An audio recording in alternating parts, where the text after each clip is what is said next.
सुरुवात करूया या तासाच्या हेडलाईन्स पाहून। Headlines brought to you by Chitale बंधू।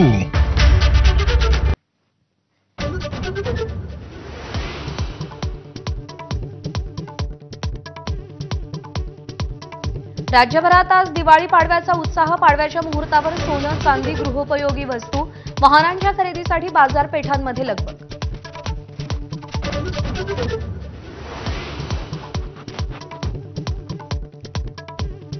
दिवाळी पाडव्याच्या मुहूर्तावर पुण्याच्या सारसबागेत आज दिवाळी पहाटचा कार्यक्रम। हिंदुत्ववादी संघटनांनी आयोजकांना धमक्या दिल्या होत्या।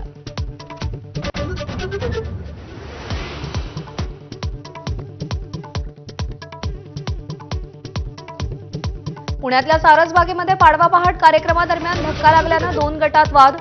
पोलिसांच्या मध्यस्थीनंतर वाद शमला।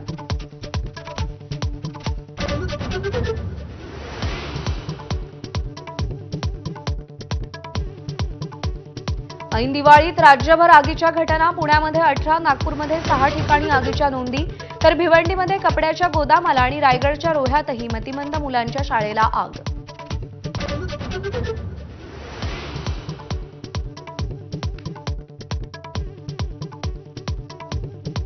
महायुतीच्या 54 आमदारांना मतदारसंघातल्या कामासाठी प्रत्येकी 5 कोटींचा निधी मंजूर। स्थानिक स्वराज्य संस्थांच्या निवडणुकीच्या पार्श्वभूमीवर मोर्चे बांधले।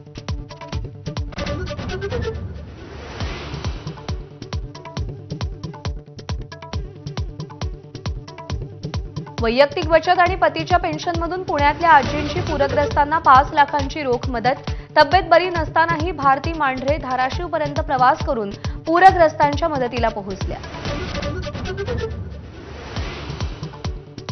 ऐन दिवाळीत मुंबई, ठाणे, पुण्यासह कोकणात पावसाच्या सरी, तर अरबी समुद्रात कमी दाबाचा पट्टा निर्माण झाल्यामुळे पुढील 4 दिवस पावसाचा इशारा।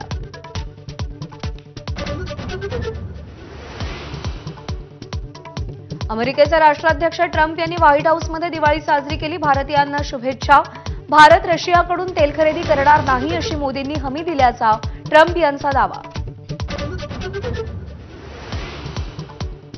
सोशल मीडियावर स्टेटस अपडेट करून गावाकडे किंवा फिरायला जाऊ नका, तुमच्या घरी चोरांची दिवाळी होईल। पोलिसांचं अतिउत्साही लोकांना आवाहन।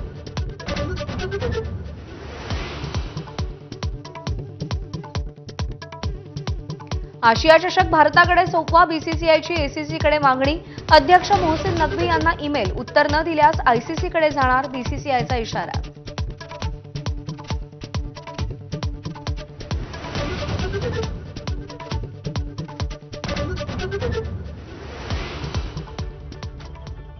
बुलेटिनमध्ये आपल्या सगळ्यांचं पुन्हा एकदा स्वागत आणि यानंतर महत्त्वाची